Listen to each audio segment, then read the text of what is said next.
Hey guys, Palsteron here, and today let's talk about one of the most hyped new uniques currently in the game, which is Sanctum Visage. Also, throughout this video, don't get triggered.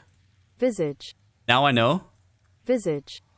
Visage. So if you hear, whenever you hear visage, just ignore it. First, we're quickly going to talk about the elephant in the room, the combination with Tripodon. And just to shout this out real quick, there was a content creator by the name of Behind Eyes Gaming who already put out a video, I think 2 days ago, and he basically talks about this combo. And if you want to check out his video, I'll link it down in the description. In this video, I want to hone in a little bit more about this helmet because I think it's more than just a combo piece. It can stand on its own, and we're going to talk about how and why I think this helmet is so damn good.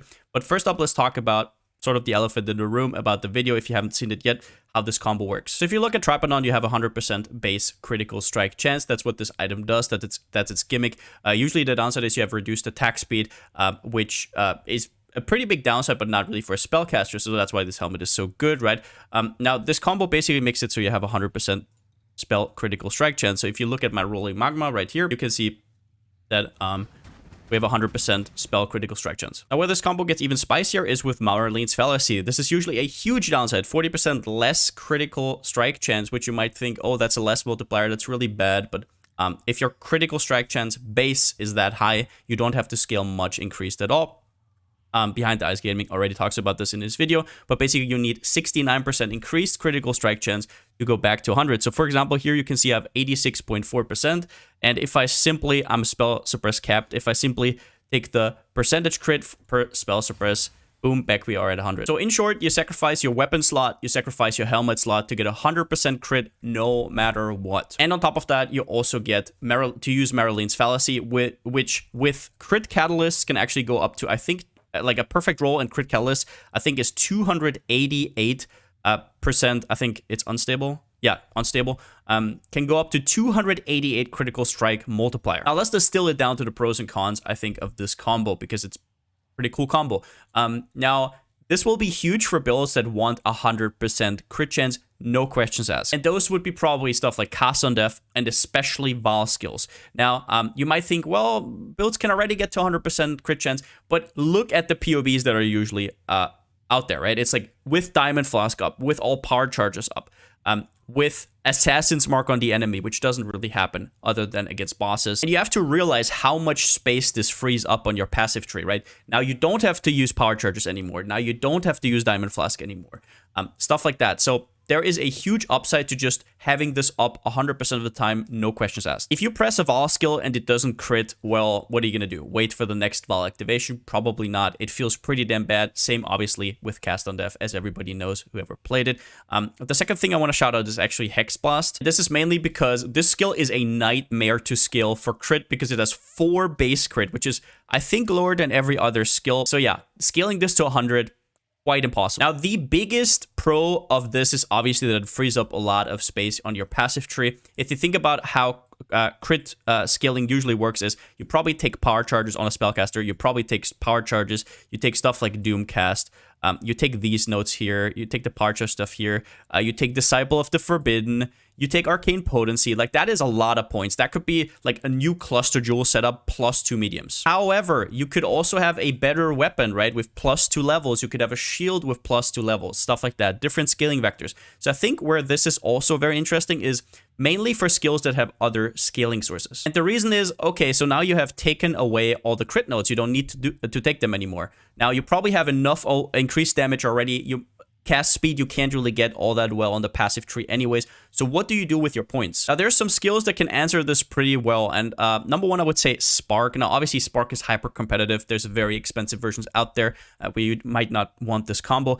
But Spark has a lot of interest into stuff like duration scaling. So it would like to take this wheel here. It would like to take this wheel here.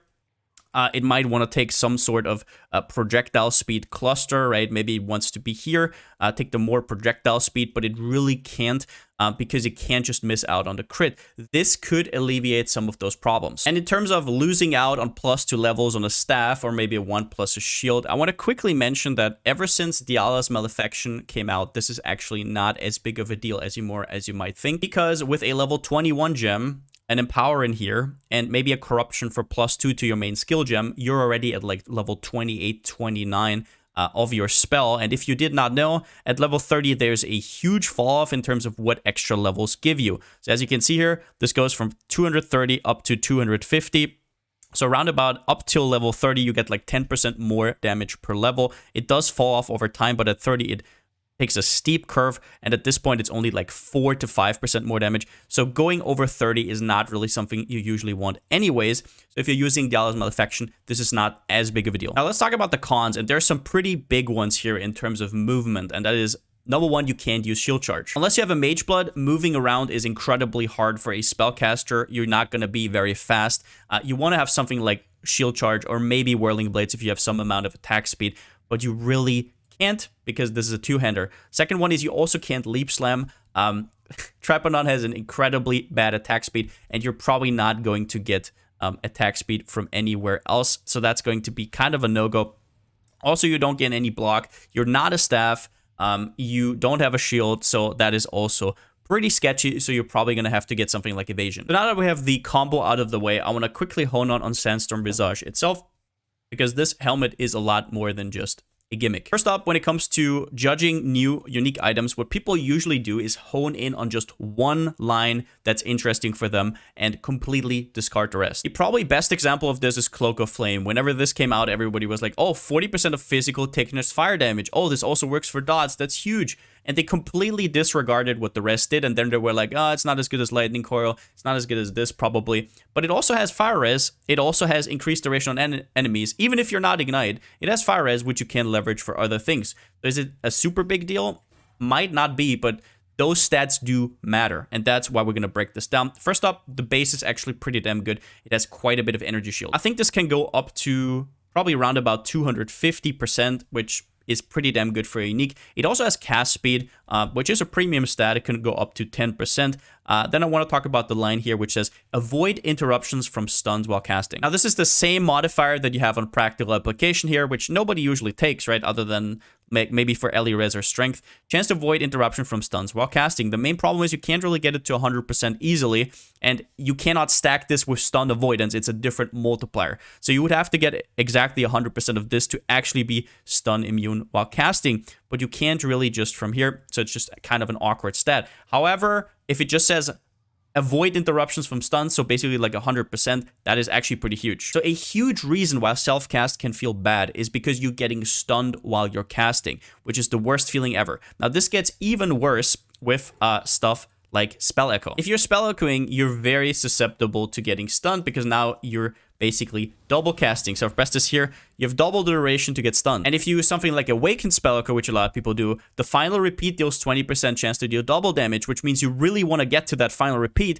But if you get stunned in the middle, you never get there. And then the last line here is cannot deal critical strikes with attacks. This obviously excludes it from cast on crit. It has to be here. Otherwise, it would be completely broken and best in slot for every single cast on crit build out there.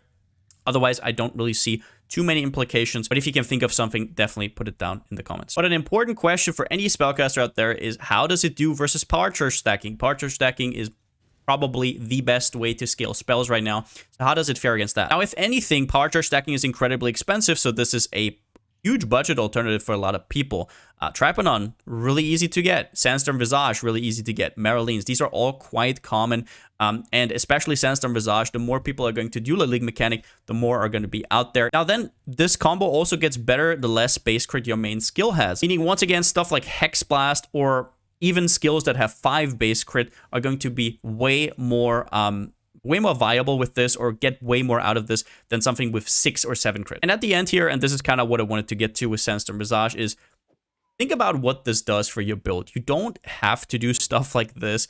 Just a single crit roll. I just put a crit essence on to showcase this. This is a essence crit roll or a tier 1 crit roll, which goes up to 38 on a wand, gives you like almost 10% crit. So even if you're like, I cannot sacrifice my weapon, you can still just for a single crit roll on your wand, a single suffix, and this helmet, you can get around about 5 to 6 base crit on your main skill. And that is huge. That is like having perma brittle up on max, right? So for example, for builds that can't get brittle because they want to freeze, they want to shock for some reason, this is just completely nuts. And going back to the question, can this be power charge stacking? I actually think it can. if we're talking about something like a Squire. Why is that? Well, it's mostly because of the wand choice that you're going to have for your Squire. If we think about what kind of weapon you want for a Squire, you want a lot of stuff that supports it, right? Obviously, you now have a 6-link with your Squire in your offhand. So you would want a weapon like this, right? With increased crit strikes, increased crit damage, more spell damage. Obviously, the more and more budget you have, you would obviously want even more socketed support gems. But if we're just taking, for example, the critical strikes, this also gives you a critical strike chance roll base for your weapon. So you would go up to 9 critical strike chance. Well, now we're talking about basically no investment whatsoever. We're not sacrificing anything here. No amulet, no nothing. Just this helmet alone would get a skill like, for example, Rolling Magma or any other skill that has 5 base crit from 5 to 9. But what is my conclusion overall about this helmet and this whole combo? Now, I think it's going to be insane for stuff like Val skills, for skills that can't just have, oh, I crit 100% of the time, but only if this, and this. You want it to be up all the time. I also think this helmet is incredible even outside of Tripanon shenanigans, simply because it makes you stun immune while you're casting, it gives you a little bit of cast speed, it has decent energy shield, and then on top of that, with a wand like this, you get like 4 to 5 base crit. And if we're talking endgame, this is probably best in slot for most Squire builds, simply because of the way that they build their wands anyway. And if anything, once again, this is going to be a very nice budget addition for spellcasters. But overall, maybe I could give you some inspiration about this whole stuff. Maybe you have some more ideas with Visage. Maybe you have a really good application for the Tripernon Meryleen's Fallacy. Once again, I'm not the first person who came up with this idea. But yeah, in total, hope I could give you some inspiration and see. But that's it for the video. If you liked it, give it a thumbs up, and if you haven't already, subscribe. As always, a huge shout out to my Twitch subscribers and my Patreons. I couldn't do stuff like this without you. Thank you so much for the support. And yeah, pretty cool item. I'm really stoked on what people can come up with this. Might even be some of my next builds if I find something really spicy. We'll have to see. But with that being said, since I still don't have a slogan, see you next time.